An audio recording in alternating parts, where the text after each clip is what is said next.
सकता है। यह लॉकडाउन बिल्कुल गलत है और ये समझना पड़ेगा कि चुनाव जब होता है तो लॉकडाउन क्यों नहीं होती, जहां चुनाव होता है वहां कोरोना क्यों नहीं होता और चुनाव के बाद फिर लॉकडाउन की तैयारी क्यों होती। इस गहरी साजिश को जनता को समझना होगा। ये मेरा आपसे आग्रह है। धन्यवाद। बंगाल में या केरल में, तमिलनाडु में, आसाम में कोरोना नहीं है, देश में कोरोना फैल गया। फिर कौन से पैसे को कहां सहेता जाएगा, किसके घर भरे जाएंगे,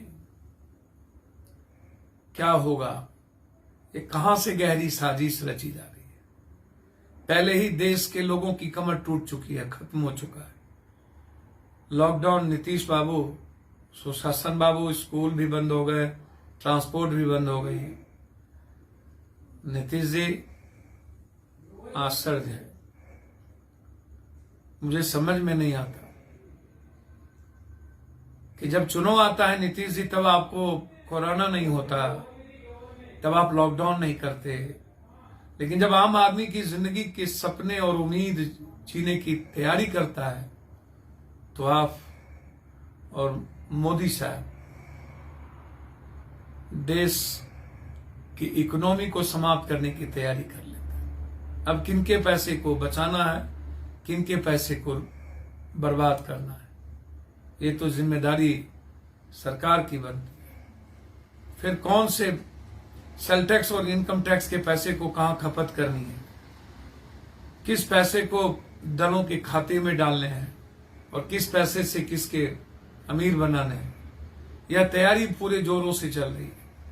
29 तारीख के बाद शायद लॉकडाउन लगे, 29 या 2 मई के बाद। ये याद रखिएगा, भारत में जब रिजल्ट निकल जाएंगे और जब ये 0-5 से हारेंगे तो फिर उल्टा पुल्टा काम शुरू होगा। फिर जो मन में आएगा वो करेंगे और फिर अपने तरीके से पीठ थपथपाएंगे, ताली बजवाएंगे, थाली बजवाएंगे। 1.5 साल से ऊपर हो गया, कोरोना नहीं गए, ताली थाली और महादेव और पटाखे नहीं छूटे, मोमबत्ती और लालटेन नहीं जली। उसके बाद सब कुछ मौन हो गया, रुक सा गया, थम सा गया और फिर एक व्यवस्था बंद कर दीजिए, या नहीं तो आप एजुकेशन, कोचिंग और एजुकेशन सिस्टम को सुदृढ़ करने के लिए स्कूलों को आप सरकार पैसा दे। बच्चे की जिंदगी आप बर्बाद कर रहे, स्कूल समाप्ति की ओर है, फिर मॉल और दुकान सब कुछ समाप्त हो जाएंगे। आधी भारत की अर्थव्यवस्था वैसे ही समाप्त हो चुकी है और आप आम लोगों की जिंदगी तबाह करने में लगे हैं। मैं नीतीश बाबू से आग्रह करूंगा, यदि आप ट्रांसपोर्ट की बंद करने की बात करते हैं तो उनके टैक्स को भी खत्म करें और जितने दिन ट्रांसपोर्ट बंद रहेंगे उनकी सारे भाड़े और सारे जो बैंक के लोन है उसको आप खत्म करें।